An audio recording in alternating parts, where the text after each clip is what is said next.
Who am I? Here are a couple of thoughts that we're going to be looking to cover. How did I get here? Hopefully in that first little space, I'll be able to tell you a little bit about myself. We'll be looking at some things I've seen in the work that Aaron so eloquently told you about, that I do in West Montgomery. I will go ahead and tell you that my talk, my data, my information will be heavily subjective.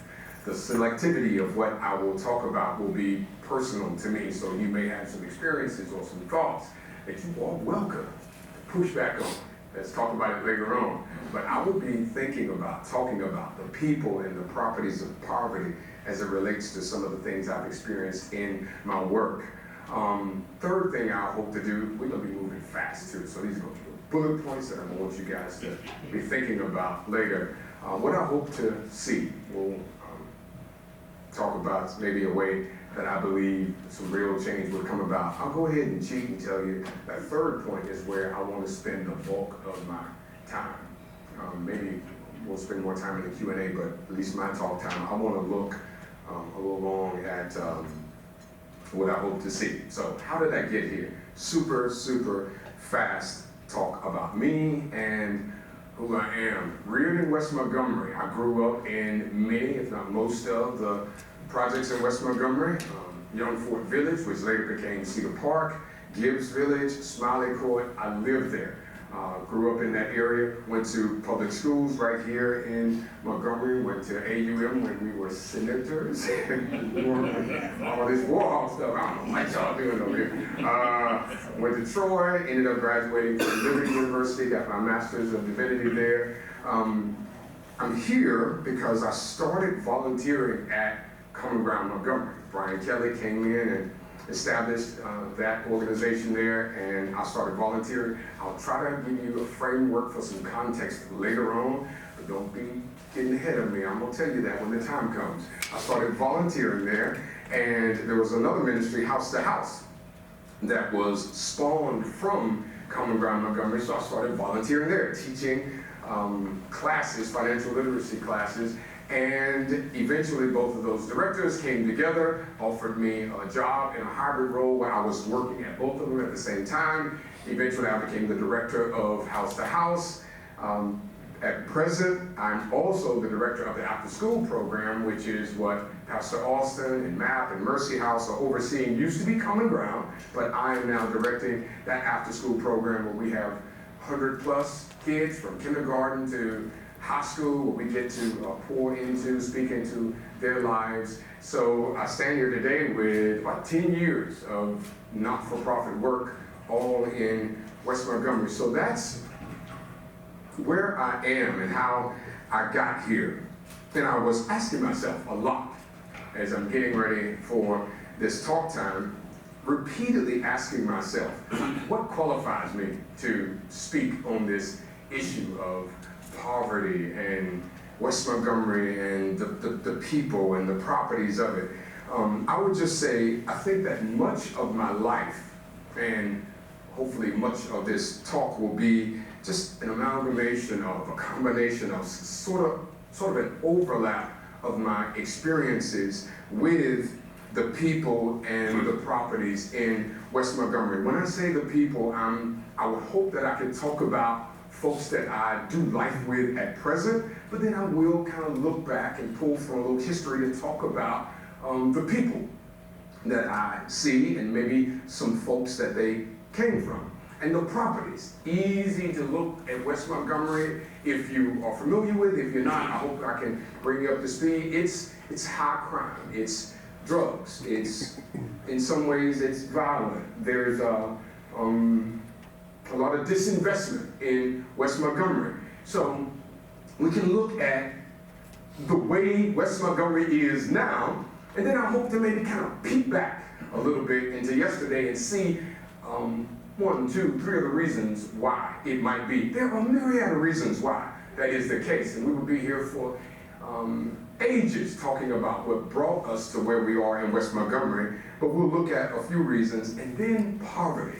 Like, what do I think of? What has been my experience of poverty in West Montgomery. Let me just jump right out and tell you about poverty in my understanding, the way I'm going to be talking about poverty. You might think, you might believe, and I'm okay with it if you do, poverty is, I don't have any money, right? You just think that, and I would just tell you, I think that you're cheating yourself if you think poverty is an issue of money, lack of money alone. I'm going to posit that poverty, in my experience, from what I've seen, the people I engage, the lives that I lean into, it is not primarily a lack of money, but it's a lack of resources and relationships and a lack of connection. So, closer look. And we're going to examine my little talk about poverty. House to house, I'm the director. Been doing this work for about 10 years. I'm going to give you a super quick peek of what we do in West Montgomery. This is a before, this is an after. This is a before, this is an after. Say it with me, I'm kidding. This is before and after. Like you have to understand the context that I work in to know that 80, 85, 90% of the homes look worse than this. So our efforts to take that house to this is gargantuan. It is a big deal. And I'm going to lean into something a little later on. Maybe people have to remind me of some stuff. Hey, I want you to check me if I ramble on too long. Like, this is my wife. She is a master. When I'm at church preaching, boy, she'll be... All right, so another work we do, aside from the buildings itself, we train and prepare mentors and volunteers to come in and participate in the work that we're doing. I will say 10 seconds about that. You see something in that picture? By the way, like, just put on your steel-toe boots because I'm going to say some things that might make you uncomfortable. I want you. This is the bulk of the kind of people who come and serve. Love, appreciate every one of you. Want you to volunteer as well. The danger of certain people groups coming in to serve in a predominantly African American context is that we have to do training because I'll be teaching discipline and financial literacy and how to spend and save and use your money, and they'll be pulling somebody off to the side trying to get a power bill paid, right? So you have to tell them and explain to them why it is that you're trying to promote betterment and not encouraging and perpetuating just a crippling effect. Where do we do the bulk of this training and teaching and talking? We do it in our what's called our foundations class. We have classes, we teach financial literacy, we teach life skills, we go in and just really do life, nutrition, any kind of things that come up. Oftentimes, it's very interesting as a teacher of the classes, I'll go in with a curriculum prepared, and in our community, there'll be a shooting. Maybe one of our class members will have a child to get killed. I remember one time very profoundly, one lady in our class, you remember her daughter was violated, and I'm coming to class and I'm ready to teach budgeting. And it's just like, I get news. It's just like, oh my goodness. So the context causes us to oftentimes shift what it is we need to communicate because nobody's going to be paying attention to not buying a washer and dryer from the local rent-a-center place. I hope none of y'all own one. It's just like, why would you say that? Yes, I will. And they don't want to hear that when this lady is suffering through trauma. We have had some experiences in our home. If you remember, 16-year-old laying asleep in bed, gunshot goes to the house, shoots him in the head, and he's dead. You get a phone call middle of the night, hey, Mr. So-and-so in one of our properties. Get there to the police thinking that there's just a domestic violence thing. He's killed his wife and he's killed himself. And I got to try to rent this house in 6 months. That's the least of my worries now, but it's always navigating that tension. Always coming home to my wife saying, I'm ready to throw in the towel, I'm ready to quit, ready for the next thing that God's got for me. But we just keep showing up and we keep doing the work. So that's probably a lot longer than I wanted. So I'm gonna move quickly now.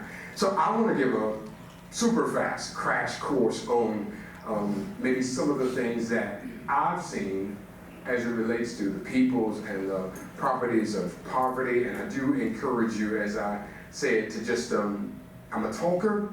I don't want to talk too much because I hope that in the Q&A later on we'll be able to examine more. Today, West Montgomery, crime, dilapidation, violence, disinvestment, black drugs. That's West Montgomery today. If you look out and you see where it is now, and you just feel like what happened? Why is that the case in this community and in other communities like that? This is representative of, like, I don't have to go far to just take pictures of that in West Montgomery. Every day I show up to work. So I began talking to statesmen, stateswomen, like stakeholders in the community, elderly people who've lived there all their lives. And one of the things that I could not get past as I talked to them was when the interstate came through Washington Park. Now, this was not unique to Washington Park. This was all over the United States. The interstate system came in and it was good. It allowed us to get from one place to another without all kind of crazy roads. It was great. But the way those neighborhoods were chosen to build the interstate system was to go through established, oftentimes well-established black communities.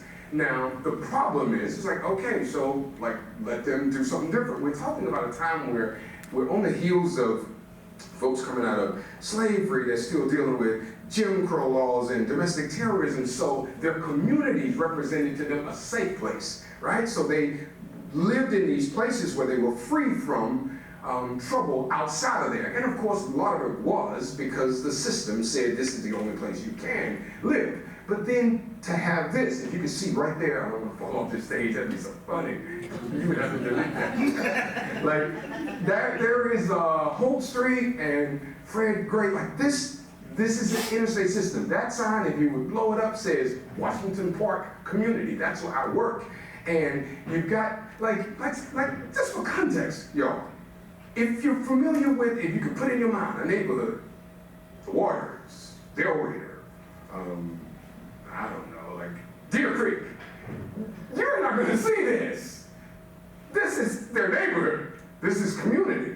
And what happened when this happened, now there are a ton of other things that are the cause for where we are. But when this happened, I interviewed elderly people who grew up. They talked about how you could cross the street and go to the barbershop, go to the laundromat, and you could go to the grocery store, and you could go to the doctor's office. But when this happened, there was a separation of community. There was a disconnect of family. Like all of a sudden now, this thing came in, and I can't see, meet, talk to someone that I've done life with forever because they're on the other side of the tracks. And then this began to spawn a different kind of separation, because when this comes in, now all of a sudden you have a very well-defined poor side of town, affluent side of town, good side of town, bad side of town. When this happened and people move out, then of course you get the elements of crime and all of the negative stuff that comes into a neighborhood,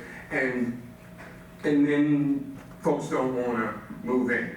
And then folks who are there move out. And as time would have it, elderly people move on, their sons and daughters have gone on to different places, and then blight and disinvestment. The money, the tax dollars, the business is going to follow areas where tax revenue is. It is not happening in a neighborhood like that. And let me just say another thing, rightly so, because this, I don't want to make it, when the area suffers a lot of crime and people move out, you watch Good Times, well, we're moving on up, right?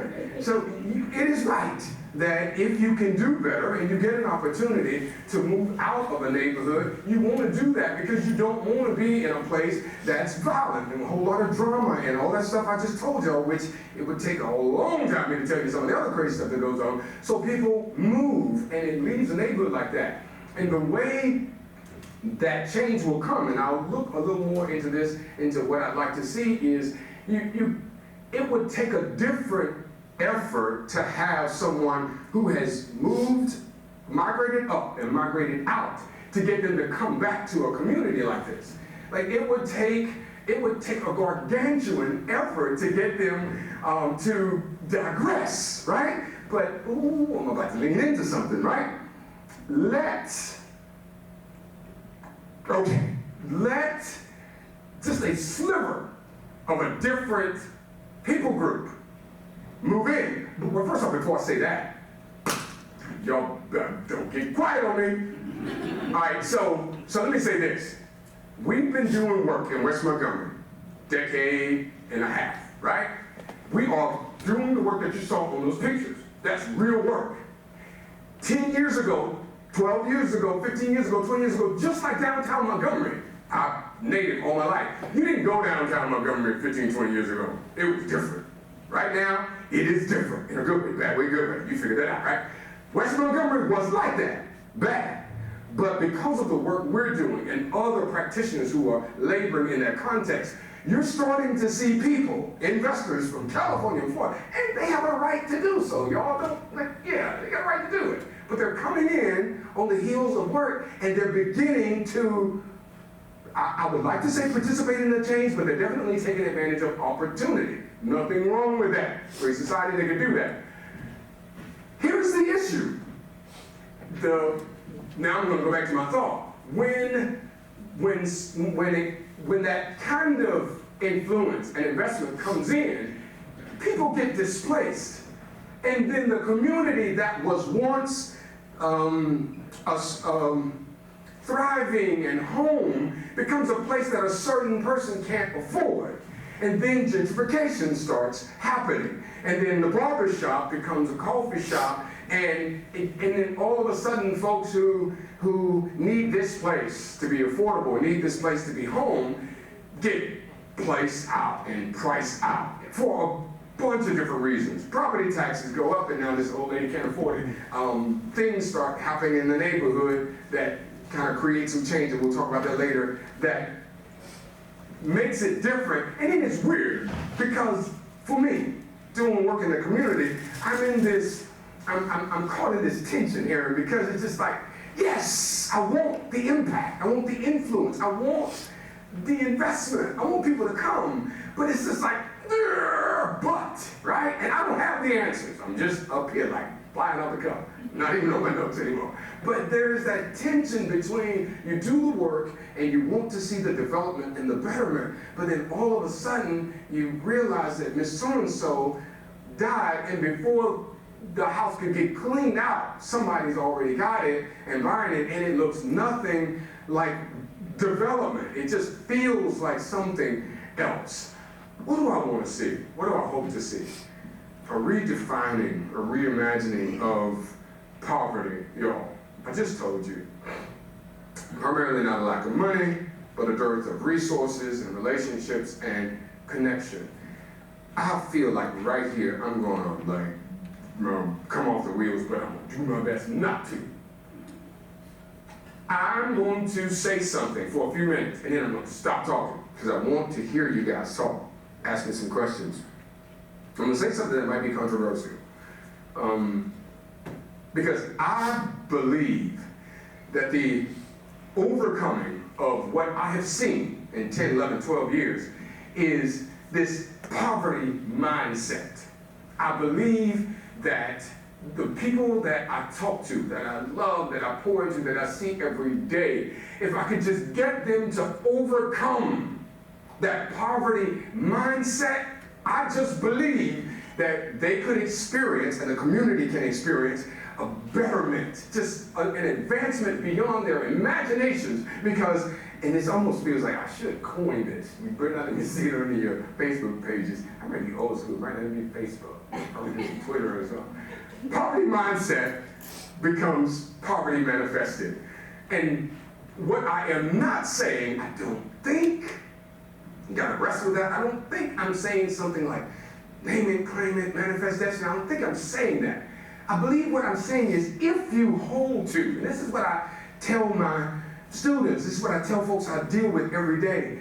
If you hold to that poverty mindset, you're going to live in, think you are, and this poverty is going to become you. You're going to believe that you're impoverished. You're going to think it. Your life is going. Now, some of you say, well, if you don't have money, you don't have a house, you offer. Just stay with me. Let me tell you about something I ran into a couple of weeks ago. I'm the director of the after-school program. Sometimes we have little parties. My wife and I just get pizza and burgers and hot dogs for the kids on what we call Fun Friday. You should come out and hang out with us. I was going to a little gas station on Fairview to get ice from a dispenser. You know, the kind where you're just gonna swipe your card, it dumps a bunch of ice out. I can't make this up. So I pull up and there's a guy in a wheelchair sitting right smack in front of the ice machine. And I pull up and he moves himself out of the way so I can get to it. I get out of my car and I say, what's up? How's it going? That's code for, hello, how are you doing? Right? No, you listen up a little bit. Right? So I speak to him and I ask him how he's doing.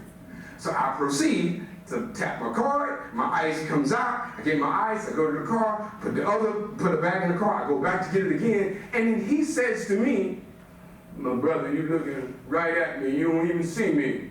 You look right through me, you're looking right at me, what about me? I'm your brother, you don't even see me. My wife will tell you, like, I'm good in the hood, right? Like, I'm that good dude. I'm like, not too many people who walk the streets, you're hungry, buy you something to eat. I don't care, like, try to talk to you about not doing drugs, but I oftentimes know what you're getting the money for, but I'm just good in the hood. I was ticked off. And I ain't even trying to pretend like I wasn't. I was like, what? What you mean I didn't see you? Like, and I leaned into him. I was like, bro, I got out the car and I spoke to you. I asked you how your day was doing. It ain't all that. See, it is that serious because you just came at me as if I don't see you. I spoke to you and asked you how your day was. Now, come back. Don't bring me down, CJ. Don't get too excited. Listen, when did it become necessary for me to do more than speak to you and ask you how your day's going? Like when you go to Walmart or Lowe's, the expectation is not that they're supposed to ask you about your children or your life. It is a good thing that they say, hello, how you doing? That is what is expected. It was as if something about him and his life and his circumstances had given him the right to think that I owed him more than that. He wanted me to see his poverty. He wanted me to do something, and I had a long talk with him. It's just like, no, don't do that to me. It's just like don't come at me trying to act like I overlook you. I see you, bro. Like I know you, and had you not gone sideways with me, you might have had lunch or something. But I see that mindset in the classes I teach, in the rent when I go to collect. It is a poverty mindset where, hey, Pastor CJ, you know anybody paying bills? Yeah, I pay bills, and you should pay bills. But what they're asking me is, do you know organization, a church, or someplace I can go and get? It's like, lose that. So my thought about overcoming the space that I work in a lot is to help empower people to get beyond that sense of who's going to give me the next thing. And I am rightly positioned to do it. Now, I'm about, hey, how much time do I have? Okay. Are y'all ready? I'm about to tell y'all something. Baby, can I tell them? I hope so. I am rightly positioned to speak harshly, lovingly, kindly, honestly to my people in West Montgomery, not because of all you saw in my work. I'm a dude grew up in West Montgomery. I sold dope on the streets of West Montgomery. I went to prison for drug trafficking. Now, marijuana, I'm not trying to qualify it, but it wasn't no crack in there. Marijuana, isn't that crazy now that it's becoming legal? I went to prison 14 years. I went to prison over 3 years. No, I got a 14-year sentence. And I went to prison for over 3 years for drug trafficking. So when I come out, now I go ahead and tell you, that's when I started volunteering. Did y'all remember that little slide where I had volunteered? Just kind of looked like I just kind of showed up and go, what can I do? I was just getting out of prison. And I wanted to go back to the place where I had taken so much from. So when I look at a neighborhood where I'm busting my butt, I ask my wife, I go to work when it's dark, I come home when it's dark. I just love grinding. My wife and I, we own property in West Montgomery. We rent houses. Like, we are staples in the community. I'm not just a guy who just works and talks about it. I have a right because I'm engaged. I'm pouring out myself in the community. So when I roll up on a guy who said, oh man, I can't get no work out of my ex-fellow, bro, you're talking to the wrong one, right? Like, I can't buy that. I just won't accept that. Or when I pull up on someone who has gone through my classes, where I talk about all the stuff about financial literacy and don't do those renter center things and don't go to that check cashing place. I'm like leaning into all that stuff that comes into our community. On every corner, you got the liquor store. You just got all that stuff that perpetuates the poverty that we're trying to overcome. And I show up to get rent from you, you're 3-4 months behind, and I pull up in my little Prius, my little old Cobalt, and you're driving a brand new car. You got your little Starbucks coffee. I don't have a problem with that, right? So don't think that I'm saying that people can't have Starbucks coffee and drive new cars. But I'm just saying that don't start posting negative stuff about me when I give you that paperwork. Like, I can't believe you put that girl out with them 4 kids. I can't believe she didn't pay rent for 4 months, right? But it's that mindset that you think that you have to present something to the world that says something that is not honest and true. In the program where I work, I'm telling you, the little kids come up and they're going to show me their Jordans. And they're going to tell me the price. And they're going to joke on my shoes with holes in them. I just told my wife the other day, I said, baby, I need some new shoes because I got some holes in my shoes. And the kids talking about me in the program. And they will. I'm telling the truth. Like, I'm going to wear them till the wheels fall off, right? But they'll talk about me and give me a hard time. One of my staff, a young lady that works as a coordinator in the program, came to me just a couple days ago and said, Pastor CJ, my son said something very interesting to me the other day. This was last week. She just said this. Why Pastor CJ be driving all them old cars and nobody can afford another car? I do it to teach you a lesson. I do it to tell you that you don't have to present something to the world that is not accurate, because all you do is perpetuate this mindset, not you, but I'm talking to them, of having when you don't and mismanaging resources and funds. And I'm about to I'm done. Drop the mic. No, okay. What can you do? And I'm going to fast track through this, and then I'm going to ask you guys to just talk, and I'm going to have to come back here and think of something that I've put on my paper. But this poverty mindset is, I just believe I'm positioned, and I might be wrong, and I'm open to you telling me where my blind spots are, but I'm positioned, my mindset is like, I won't accept it, and I don't want people that I'm trying to develop or encourage or empower to accept blah. It's like blah. I was in prison. I kind of loosely mentioned it. I was in prison, and yes, I didn't have because I was in prison, but I did not have. I was in prison, but I was owning the space that I occupied. I started a pilot program in prison teaching adult education. I got a degree in plumbing in prison. When it came up for a vote for an inmate pastor, unanimous. I was a pastor for 2.5 of my 3 years there. One of my teachers in construction told me, hey, CJ, when you get out, you should be a general contractor. I want to come and work for you. We would have church services where there was this one correctional officer, y'all, I could not begin to tell you all how dark and ugly and mean and racist and nasty this correctional officer was. And we would be having church, I'm in the pulpit, preaching the word of God. No, I wasn't doing that. But he would walk through. It wouldn't even be roll call, and he'd just come in and say some of the foulest stuff, the most outlandish, just crazy stuff. And I was thinking, this guy's like demon, but what is wrong with this guy? Well, get out. My wife, witness. We own a bookstore, Madison Avenue. And lady comes in a couple months after I've been out and says that this guy wants me to do marriage counseling for him. What guy? You mean that guy that used to walk through? I don't think a poverty mindset would have lent to someone, you know what I'm saying? Like, this is not some self-celebration, but it's getting you to see and understand, like what I'm trying to tell people, like this next level thinking that can get us out of this poverty mindset.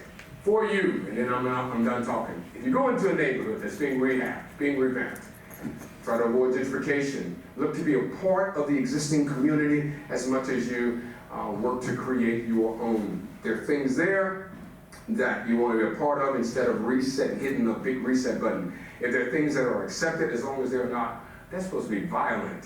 Why you letting me put that wrong misspell? I bet you just sitting over there looking at my misspelled word. Baby, you're supposed to prove this. As long as it's not violent or illegal, find a way to be okay with it.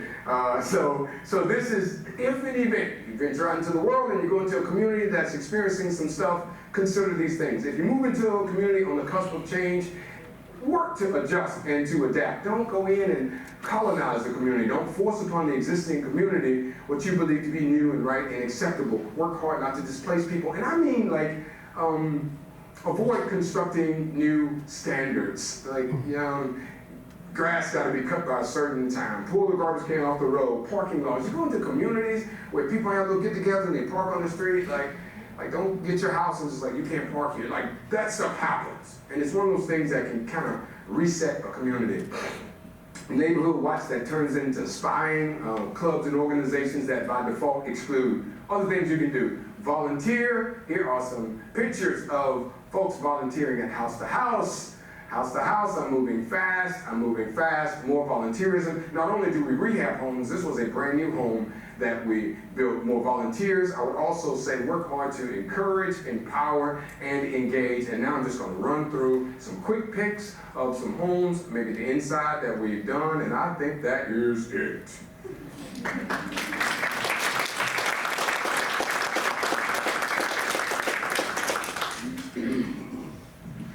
We have a few minutes for questions, and I'd love to be able to bring the microphone around so that people can ask the questions and everyone can hear the questions. I'm going to say something right now because I'll forget to in just a minute.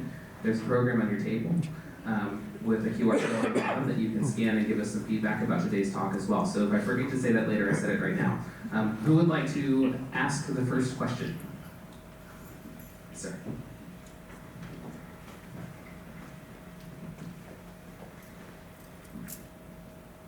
Good morning, everyone. My name is Derek Banks, and I work at AUM. Very proud of it. My first question is, I was actually walking by, and I was interested in hearing what you were saying. Yes, sir. And well, after you finished, I would like to volunteer.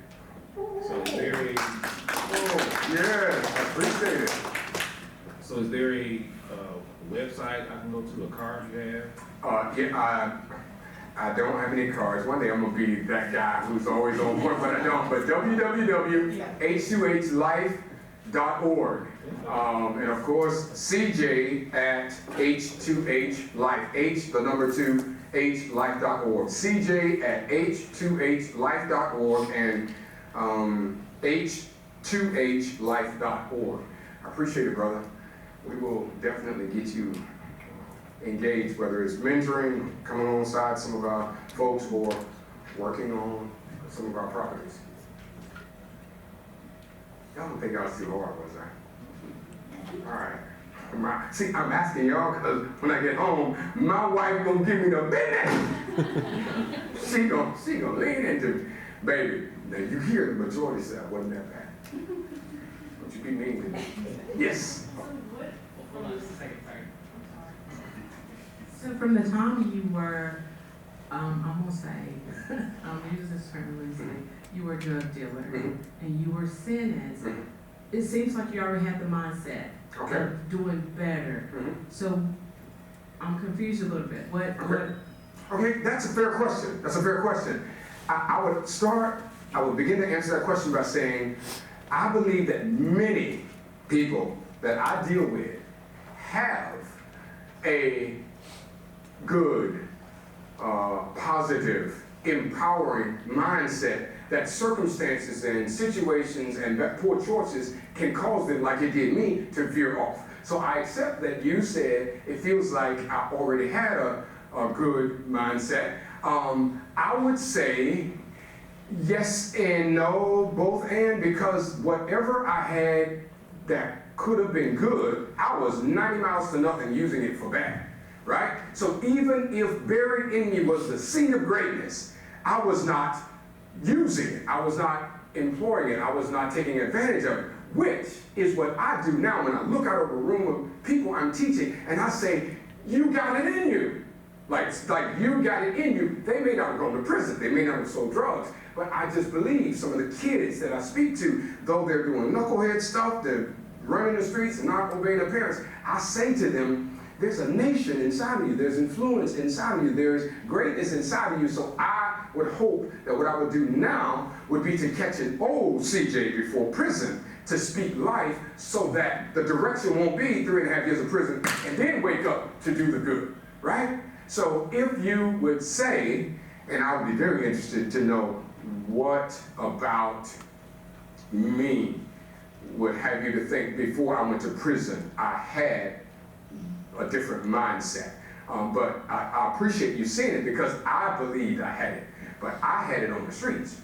I was going to be an entrepreneur, dope dealer, like I was going to make money on the streets in an illicit way, which once I got out of prison, I mean, I came home to nothing. My wife and I owned a bookstore before I went, and she was working at the bookstore. I came out of prison making $10 an hour working at a cabinet shop, a skill that I learned in prison. So I came out doing work that I had learned in prison, and then I began, I mean, you just asked me, we were like, so-and-so with this home will become available, we get $3,000 for it, and I'd be over at that house all times when I'm working. Take that money, there's another house. They want $5,000, buy it. And now, I mean, we got 3 commercial buildings, 9 residential properties, but it's taking what I was doing for bad and applying it for good that may have accelerated or engaged a different mindset instead of the poverty mindset. So you say that you were the chaplain in prison for 2 years. 2.5 years. 2.5 years. Mm-hmm. So you was only in there for 3. Mm-hmm. So you only had, I'm gonna say 6 months. Mm-hmm. That there was a spark or something. Oh, what? Right, because it was already in him. But it was already. How she talking to she don't have a life, Eric? Do something with your group.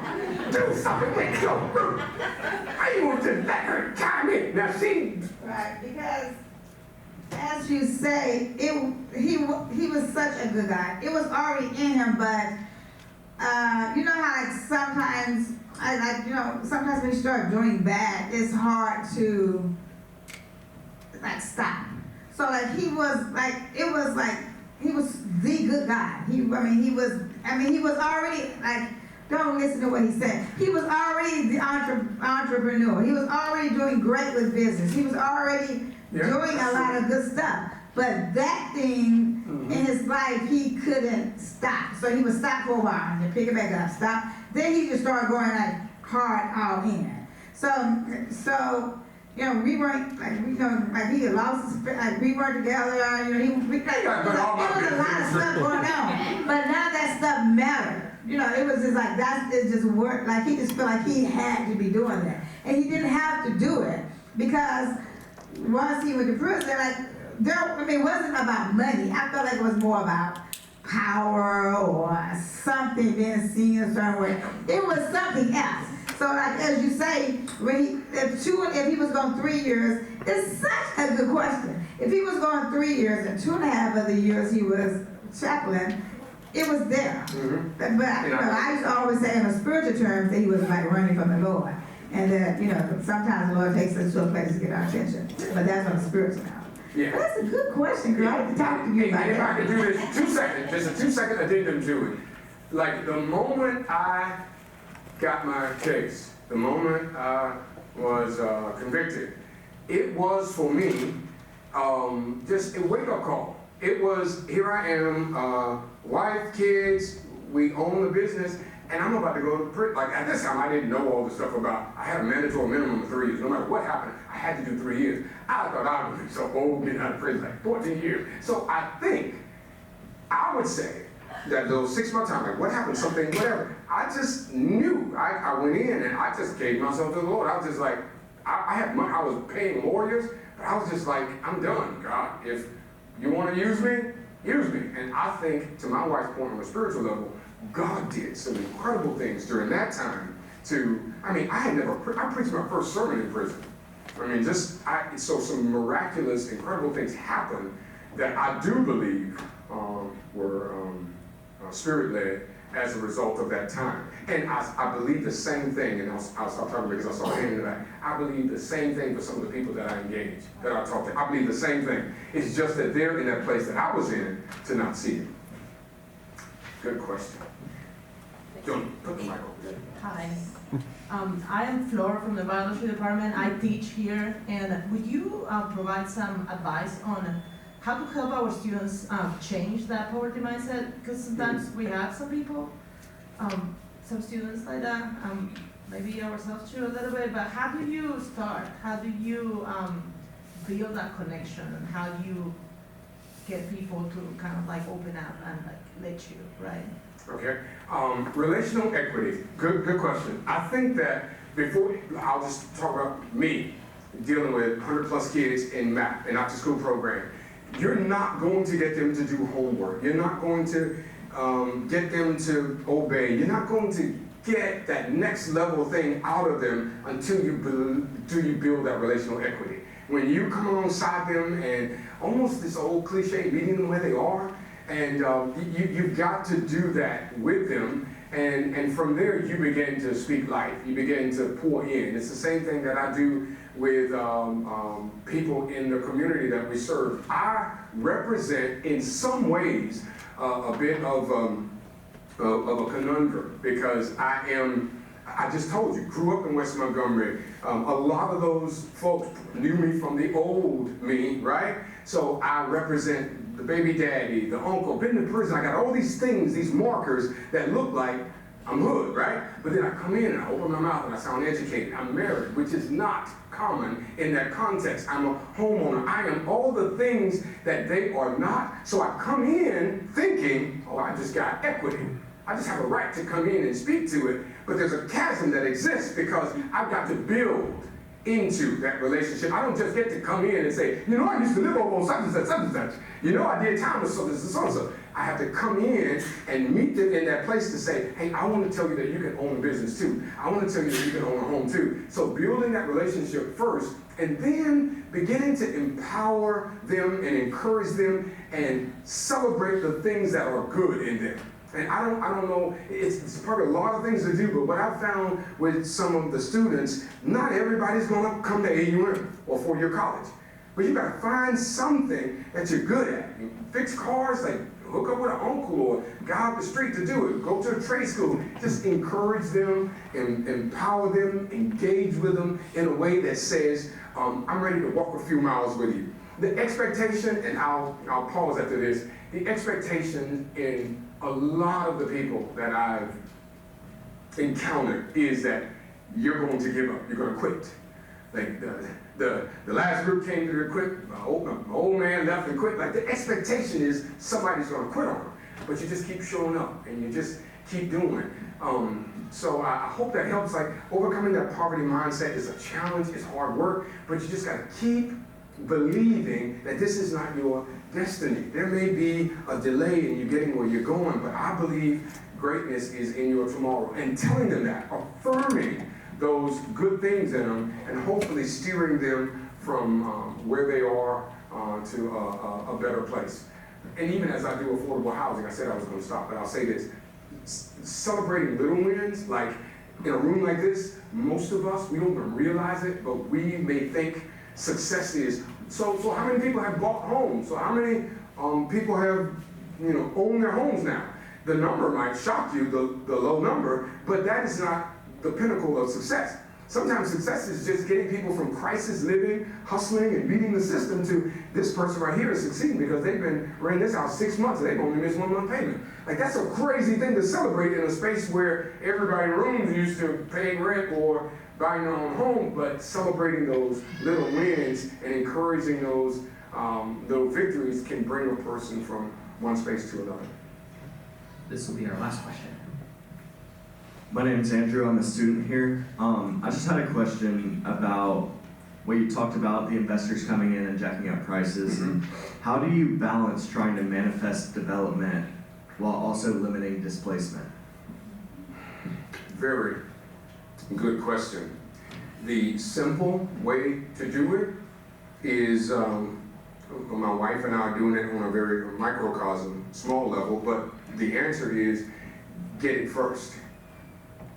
The answer is if there is a community that is on the cusp of development, if you have a not-for-profit, if you have a heart for not seeing that displacement, not seeing that takeover, and I'm going to pivot, but I'm going to come back to that.